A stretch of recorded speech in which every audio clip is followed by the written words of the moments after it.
مایا تہذیب ایک ایسی داستان جو ہزاروں سال پرانی ضرور ہے، لیکن اس کے راز آج بھی کھل رہے ہیں۔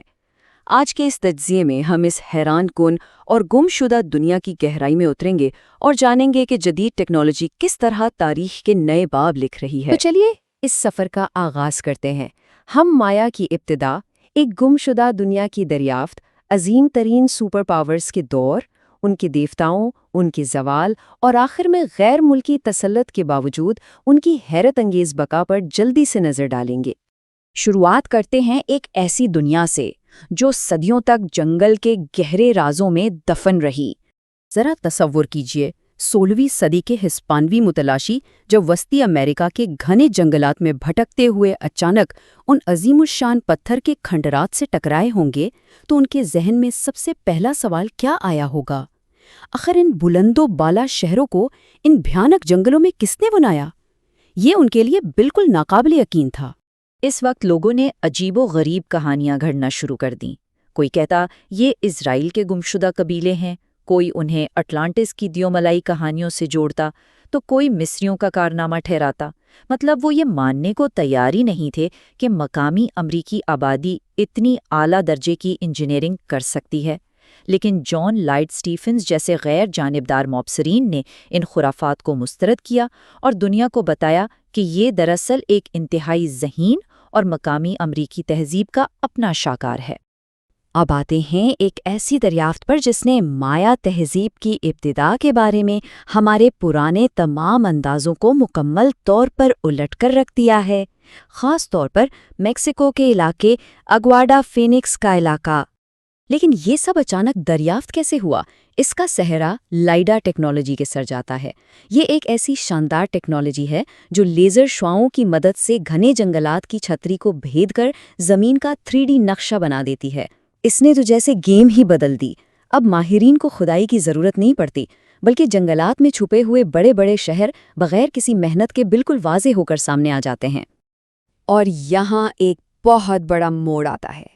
1100 قبل مسیح، جی ہاں، نیا دریافت شدہ اوگواڈا فینکس پلیٹ فارم یہ ثابت کرتا ہے کہ طاقتور بادشاہوں کے وجود میں آنے سے صدیوں پہلے ہی عام لوگ مل جل کر اتنی عظیم اور تاریخی عمارتیں تعمیر کر رہے تھے۔ اب ذرا اس عدد پر غور کیجیے، 40 لاکھ! اس وسیع پلیٹ فارم کو بنانے کے لیے 40 لاکھ مکعب میٹر مٹی کا استعمال کیا گیا۔ اگر ہم اس کے حجم کی بات کریں تو یہ مصر کے عظیم اہرام سے بھی بڑا ہے۔ سوچئے، یہ اس معاشرے کی زبردست اجتماعی طاقت کا کتنا بڑا اور حیران انگیز ثبوت ہے۔ اور سب سے حیرت کی بات کیا ہے؟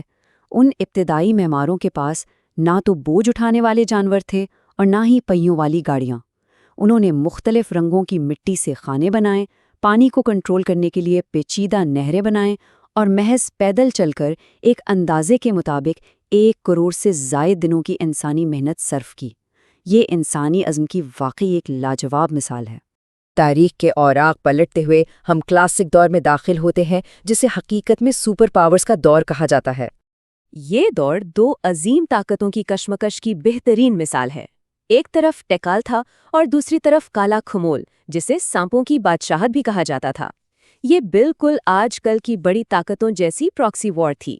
ٹیکال کی پوری توجہ اپنی تجارت اور توسیع پر تھی، جبکہ کالا کیمول اپنے اتحادیوں کے ساتھ مل کر فیصلہ کن جنگوں پر یقین رکھتا تھا، جنہیں ہم آج کل کی زبان میں مزاحن سٹار وارز بھی کہہ سکتے ہیں۔ ان دونوں میں صدیوں تک غلبہ پانے کی جنگ چلتی رہی۔ ہزاروں سالوں کے اس سفر میں طاقت، دولت اور آبادی کے مراکز جغرافیائی طور پر مسلسل بدلتے رہے۔ 1100 قبل مسیح کے پری کلاسک دور کے اگواڈا فینکس سے لے کر کلاسک دور کی سپر پاورز تک اور پھر 900 عیسوی کے پوسٹ کلاسک دور کے شہروں تک، یہ تہذیب انتہائی متحرک رہی اور اس کا اثر مسلسل پھیلتا رہا۔ لیکن ان کی یہ طاقت صرف شہر بنانے تک محدود نہیں تھی۔ اب ہم ان کی مابعد الطبیعاتی اور روحانی دنیا یعنی دیوتاؤں، کائنات اور قربانی کے نظام کی طرف آتے ہیں۔ ان کی فکری کامیابیاں واقعی کمال کی تھیں۔ انہوں نے تخلیق کے پیچیدہ افسانے ترتیب دیے، کائنات کو 3 تہوں میں تقسیم کیا اور ریاضی میں تو ان کا کوئی ثانی نہیں تھا۔ انہوں نے صفر کا تصور استعمال کیا اور ان کے شمسی کیلنڈر اتنے درست تھے کہ آسمان میں ستاروں کی حرکت کو بالکل ٹھیک ٹھیک ناپ لیتے تھے۔ ان کا پورا معاشرہ ستاروں کی حرکت کے تابع تھا۔ لیکن اس کہانی کا ایک انتہائی خوفناک پہلو بھی ہے۔ ان کے خیال میں اس کائنات کا توازن برقرار رکھنے اور زراعت کو بچانے کے لیے خون کی قربانی فرض تھی۔ دیوتاؤں کو خوش کرنے کے لیے بادشاہوں کا اپنا خون بہانا یا کھیلوں کے میدانوں میں انسانی قربانیاں دینا، یہ ان کے نظام میں زندہ رہنے کے لیے بالکل ناگزیر سمجھا جاتا تھا۔ ان کا پختہ یقین تھا کہ اگر یہ قربانیاں رک گئیں تو کائنات کا توازن بگڑ جائے گا۔ اب آتے ہیں ان کی تاریخ کے سب سے تاریک باب پر، دی گریٹ کولیپس، یعنی کلاسک شہروں کا زوال۔ آخر اتنا بڑا، اتنا عظیم نظام اچانک کیسے بیٹھ گیا؟ بات کسی ایک چیز کی نہیں تھی، بلکہ بحران پہ بحران تھے۔ شدید اور طویل خشک سالی، بڑھتی ہوئی آبادی کا بے پناہ بوجھ، جنگلات کا تیزی سے کٹاؤ، اور ان سب پریشانیوں میں وسائل کے لیے شہروں کے درمیان نہ ختم ہونے والی خونریز جنگیں۔ نتیجہ یہ نکلا کہ یہ عظیم مراکز ہمیشہ کے لیے ویران ہو گئے اور لوگ شمال کی طرف ہجرت کر گئے۔ پھر آتا ہے 16ویں صدی کا وہ وقت جب ہسپانی وہاں پہنچے۔ یہ ہمارے تجزیے کا ایک انتہائی اہم اور جذباتی حصہ ہے، بیرونی قبضہ اور مایا لوگوں کی حیران کن بقا۔ 1517 کی پہلی ہسپانوی مہم سے لے کر 1562 میں ان کی انمول کتابیں جلائے جانے کے ثقافتی نقصان، اور پھر 1697 میں آخری آزاد شہر تایا سال کے زوال تک، یہ ایک طویل اور پرتشدد دور تھا۔ لیکن یاد رکھنے والی بات یہ ہے کہ مقامی لوگوں نے صدیوں تک ان ناممکن حالات کا ڈٹ کر مقابلہ کیا اور کبھی مکمل ہار نہیں مانی۔ لیکن حقیقت یہ ہے کہ اصل تباہی تلواروں سے نہیں آئی تھی۔ ہسپانیوں کے آنے سے چیچک اور ٹائفس جیسی ایسی یورپی بیماریاں وہاں پھیلیں جن کے خلاف مقامی آبادی کے جسم میں کوئی قوت مدافعت نہیں تھی۔ ایک اندازے کے مطابق مایا تہذیب کی 90% آبادی ان بیماریوں کی نظر ہو گئی۔ فاتحین کے پوری طرح قبضہ کرنے سے پہلے ہی ایک خاموش موت وہاں کا سارا منظرنامہ بدل چکی تھی۔ لیکن کیا مایا تہذیب مکمل طور پر ختم ہو گئی؟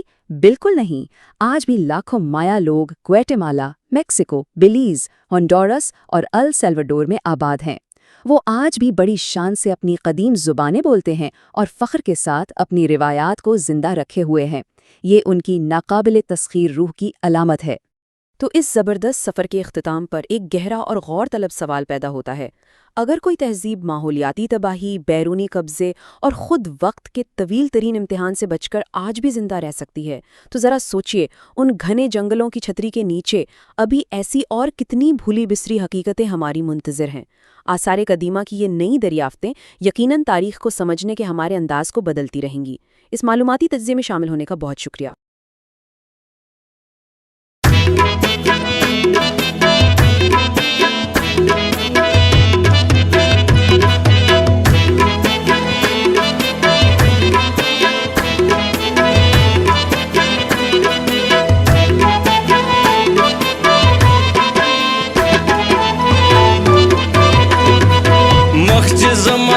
پسپن کا پناشی مخچ زمان پٹ پسپن کا پناشی صبر با مزرستا دا دیدانشی صبر با مزرستا دا دیدانشی مخچ زمان پٹ پسپن کا پناشی مخچ زمان پٹ پسپن کا پناشی صبر با مزرستا دا دیدانشی صبر با مزرستا دا دیدانشی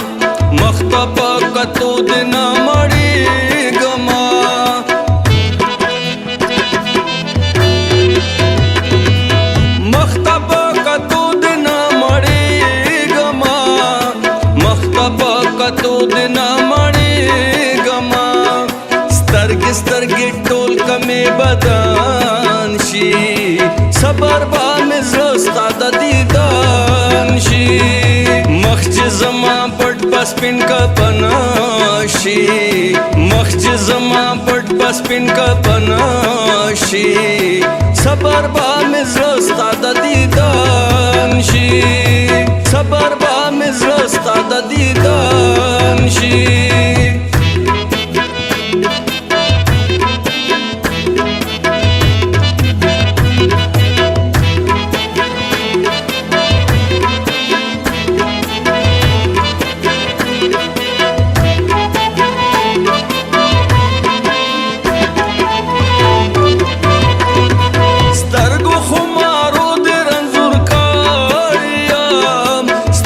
خمارو د رنزور کاړیام سترګو خمارو د رنزور کاړیام سترګو خمارو د رنزور کاړیام اوس کله علاج مې بلندان شي صبر با مې زستا د دیدان شي مخچ زمان پټ پسپن کپناشی مخچ زمان پټ پسپن کپناشی صبر با مزرستا د دیدان شی صبر با مزرستا د دیدان شی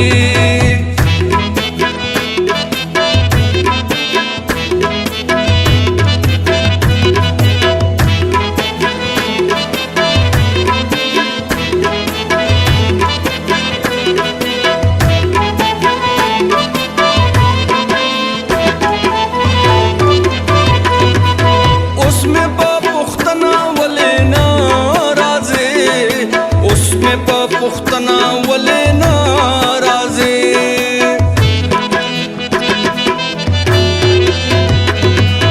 اوس مې په پختنا ولې ناراضي اوس مې په پختنا ولې ناراضي اسه به خراب د مینې خوان شي صبر با مې زستا د دیدان شي مخچ زمان پټ پسپن کپناشی مخچ زمان پټ پسپن کپناشی صبر با مزرستا د دیدان شی صبر با مزرستا د دیدان شی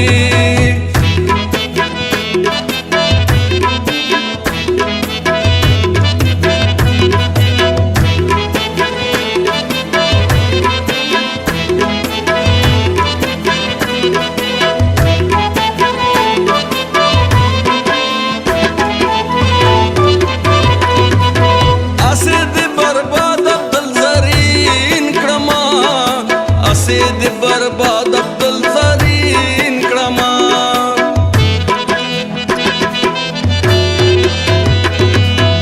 اسه د برباد عبدل زرین کړما اسه د برباد عبدل زرین کړما او